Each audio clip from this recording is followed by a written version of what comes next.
Hello and welcome everyone to another Fantasy Premier League video. This is my channel FPL Inkling. My name is Mo and today I'm going to be continuing my club by club guide for this Premier League season 2021-2022. And today's team we're going to be talking about no other than the Premier League champions of a few seasons ago, Leicester City, one of my favourite clubs, barring Manchester United, which is my beloved club, and I absolutely love watching these guys play. They're a good team to watch, and they're definitely a good team to have in your Fantasy Premier League because these guys give you good returns for the value they are priced at. So, before we get into the club by club guide, we're going to do the formalities of going through the basics of this channel. I want to welcome you guys if you're here for the first time, and if you've been here before and you're coming back, I just want to give you a big thank you for coming back and viewing my content. So if you haven't subscribed yet, please take this opportunity to hit that subscribe button, help grow my channel of FPL Inkling. I am growing this channel, we are growing as a family, and let's continue that trend. And if you guys like this video and you like this content that you see, hit that like button. Let me know what your thoughts are on this content. And in addition, if you want to be a true subscriber and get the regular content and notifications of when I do release it, all you need to do is simply hit that bell icon and you'll be notified of my content release. So we've done all the formalities and let's get into the interesting stuff of the real FPL content and information. So everyone knows the drill by now. If you don't know, I'm going to let you guys know how I start this video off. So I'm going to start from the back, move myself forward, give you guys underlying stats from last season, prospects of this season, who played well, who didn't play so well, what can work out this season, what may be a good decision to make, what may be a good decision in terms of avoiding something. We can go through all that in and out for you. So let's start from the back. Good old Kasper Schmeichel. Denmark are on a flying high at the moment in the semis for the Euros, and they'll be playing England as well at the time of this recording. So best of luck to them. Hopefully England win, but I'm sure they'll put up a good fight for their great man Christian Eriksen. So Kasper, owned by 9.1% of managers, priced at 5 mil, which is a fair price for me. Got 128 points last season with 11 clean sheets, 6 bonus points, and for me, he's played every single minute of that kind of like season, so he's a nailed on first choice keeper himself. In terms of what he got in points last season per game, it was 3.36. Now that doesn't sound that much. If you compare that to someone like a Meslier who got 4.4, or someone like a Martinez for Aston Villa who hit over 5, you know, you kind of have expectations for someone like a Kasper to get some more points. You know, he got 156 points the season before, so that was the kind of output I was expecting from him. But that's the last season. This is a new season.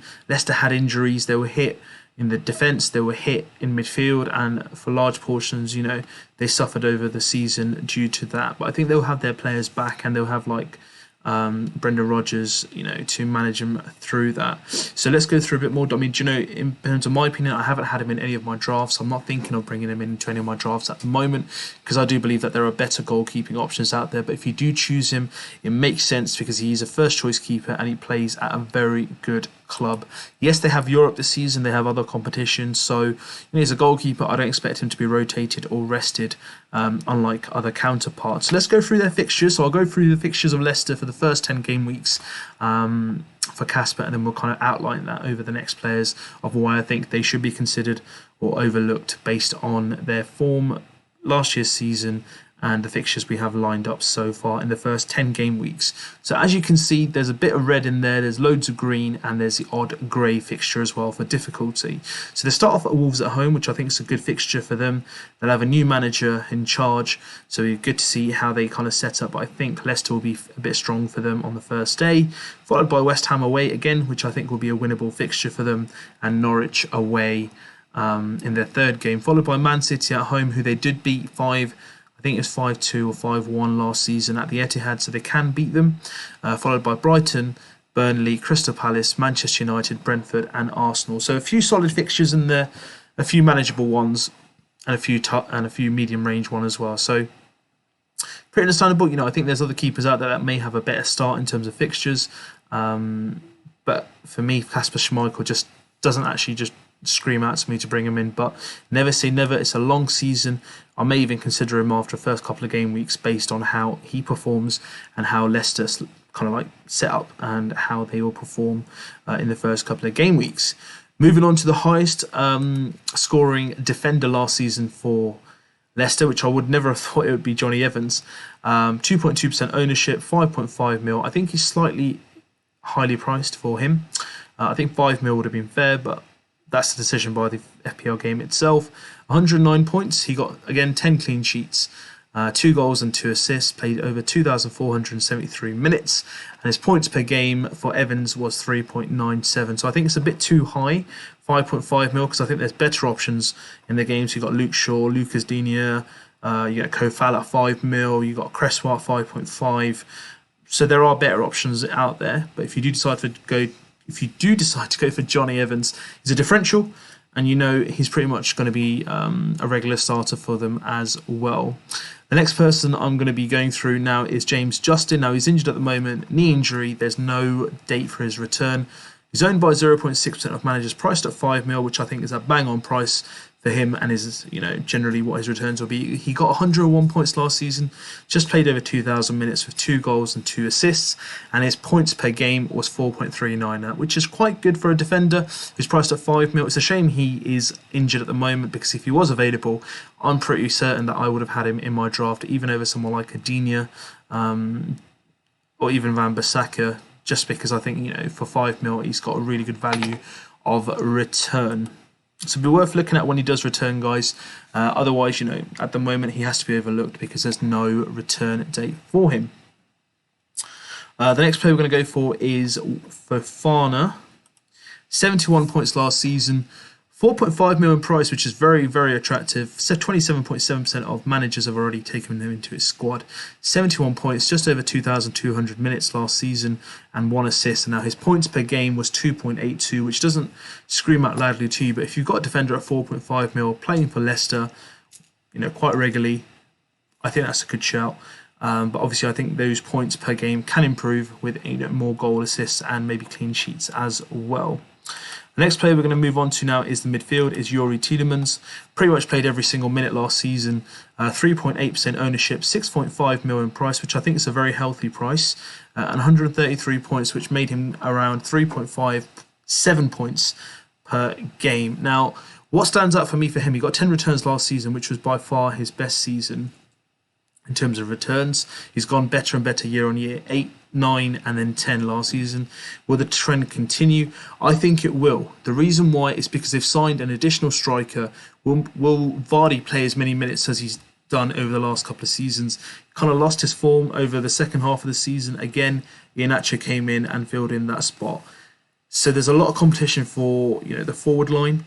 But I also think if you look at it from a kind of set piece analysis, with Vardy not on the pitch, Tielemans is your, you know, kind of like nominated penalty taker. So set pieces will be glorious for him to get some goals in. And if you've got a set piece taker at 6.5 mil who's playing, that makes him just more attractive. But he looks more like, you know, the work management of him, it looks pretty similar to someone like a Milivojevic from a few seasons ago for Crystal Palace. Similar prices, you know, plays pretty much every week and is on penalties if Vardy's not on the pitch. So that's why I think he's a good shout. Rafinha is a similar price for him. Again, it's a toss-up between them two, but if you want to get both in, then why not consider him as well? Moving on now to James Maddison. Now, this is one of my favourite players in the Premier League. It's just a shame he's injury prone, so he did get an injury last season, which allowed him only to play 2,093 minutes. He's owned by nearly 13% of managers. He got a total of 133 points, which put him last season averaging 5.73 points per game, which is superb for a player. Priced only 7 mil, I think he was going to be 7.5 this season, so they've been quite generous again. 15 returns in terms of 8 goals and 7 assists with 12 bonus points. Now him with Harvey Barnes, Iheanacho, Vardy, you know, it's a good combination, and he is someone who's definitely going to be starting if he's fit, unless he breaks any further protocols for COVID and he's dropped by Brendan Rodgers. I think he's a pretty much nailed on striker nailed on player, midfielder, week in, week out. Moving on now to Harvey Barnes, one of my favourite players from Leicester last season. Owned by just around 9% of managers, 7 million price, which I think is fair. 126 points and played 1,944 minutes with 9 goals and 5 assists, 13 bonus points. He averaged 5.83 points a game. Again, he plays on the wing and he cuts in well with the front force, and he's a good player to have in the squad. Again, let's see how it goes through, and he's someone on my radar. If I can fit him in the space of Harrison or Rafinha, then we will wait and see. But he's a great prospect. Shame he got injured. It would have been nice to see him in the Euros for England. But hey, there's many more tournaments ahead and he will get better year on year. Do not be surprised if he has a really good season that one of the, I'd say they are a big team, but one of the top teams of the Premier League or other teams around the world start looking into Harvey Barnes himself. Now moving to the front forwards, Jamie Vardy, pretty much Mr. Leicester himself. 7.7% of ownership, which is still quite high for me so far at the early start. 10.5 mil in price. I think with the additional of Iheanacho's form and Daka, I think that's a bit too high. I think 9.5, 10 would have been a fair price. But 10.5 is a bit steep for me. I would have wanted him in my squad, but if he's going to be a risk of rotation, then maybe a bit too high for me. 187 points last season, a bit lower than the season before, which was 210. 29 goal contributions, 15 goals, 14 assists, and he got 23 bonus points along with that. His average game points per game was at 5.93, which is again quite impressive for a striker, but again, he's a lot of investment.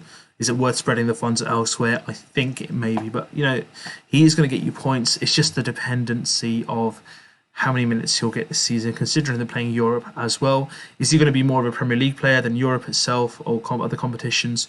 We'll have to wait and see. But for me at the moment, he's not in any of my drafts, and I'm not, unless he gets off to a fiery start in the first couple of game weeks, I am looking elsewhere to use my funds in terms of 10.5 mil of itself. Next is Iheanacho. Now, he would have been pretty much nailed on into my drafts if they didn't sign another forward, Daka. That's kind of put me off a bit in terms of rotation. 19.1% of ownership.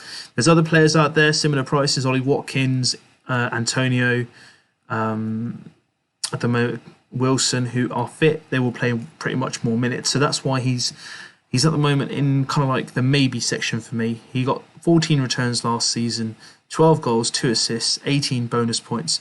In 1,452 minutes, he scored 110 points, which gave him 6.83 points per game. So he is my star recommendation out of this one. Despite him being a risk of rotation, I don't know if he's going to start week in, week out or not. This guy, when he's on the pitch, was phenomenal last season, and he can actually get better if he's given that opportunity. So keep him in mind.